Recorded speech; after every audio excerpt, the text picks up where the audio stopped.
भी राजनीतिक दल और नेता हैं, अगर उनको लगता है सही में उनके पास प्रमाण है या उनके पास साक्ष्य इस बात का है कि ईवीएम में हेराफेरी हो रही है, तो उन्हें उस बात का सिर्फ प्रेस वार्ता में विरोध नहीं करना चाहिए। उन्हें ये कहना चाहिए, सारे राजनीतिक दल जो विपक्ष में हैं, अगर वो घोषणा कर दें कि भाई जब तक ईवीएम नहीं हटेगा तब तक हम लोग चुनाव नहीं लड़ेंगे, तब तो उसको सीरियसली कोई लेगा, कल ईवीएम हट जाएगा।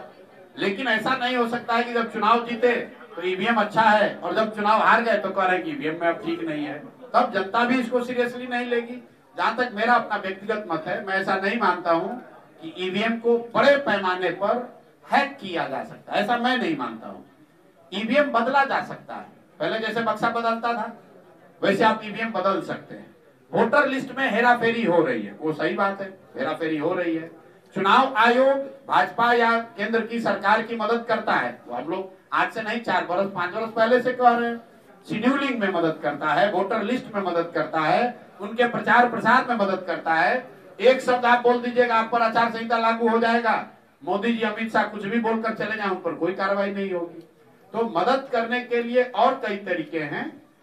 ईवीएम हैक होना मुझे नहीं लगता है कि पूरे देश में ये संभव है। 10 लाख बूथ है और हर बूथ पर कम से कम 5 से 7 लोग हैं, उसमें पक्ष विपक्ष हर तरह के लोग हैं। ईवीएम अगर हैक होगा तो कहीं ना कहीं बात बाहर आ जाएगी। एक जो बात लोग चिंता की जरूर कहते हैं कि ऐसा कैसे होता है कि जब भी माल फंक्शन का कोई रिपोर्ट आता है ईवीएम का, तो उसमें से कमल का ही बटन क्यों दबता हुआ दिखता है। आप इसमें कंस्ट्रक्टिव सुझाव चाहते हैं तो इलेक्शन कमीशन जो गलती कर रहा है कि जिस दिन वोट होता है उसमें फॉर्म 17, 18, 19 को उनको जारी करना चाहिए 24 घंटे के अंदर, वो नहीं कर रहे हैं। जब वोटिंग हो जाती है, ईवीएम सील होते समय एक फॉर्म बनता है, फॉर्म 20 जो है वो काउंटिंग के बाद बनता है, 19 वोटिंग के बाद बनता है।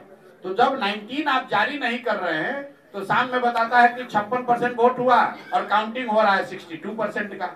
वो विषय है कि अगर फॉर्म 19 आप जारी कर देंगे, बता देंगे कि भाई वोट पोल कितना हुआ, काउंटिंग उतनी ही होनी चाहिए। नियम ये है, कानून में लिखा ये है कि फॉर्म 19 पहले से जो पोलिंग एजेंट है उसको मिलता है ईवीएम खुलने से पहले, और ईवीएम में उतना ही वोट काउंट होना चाहिए जितना फॉर्म 19 में लिखा है। लेकिन पिछले कई वर्षों से इलेक्शन कमीशन फॉर्म 19 को अपलोड ही नहीं कर रहा है, वो चिंता का विषय है। हैक करना, मुझे ऐसा नहीं लगता है कि कोई ईवीएम को हैक कर सकता है।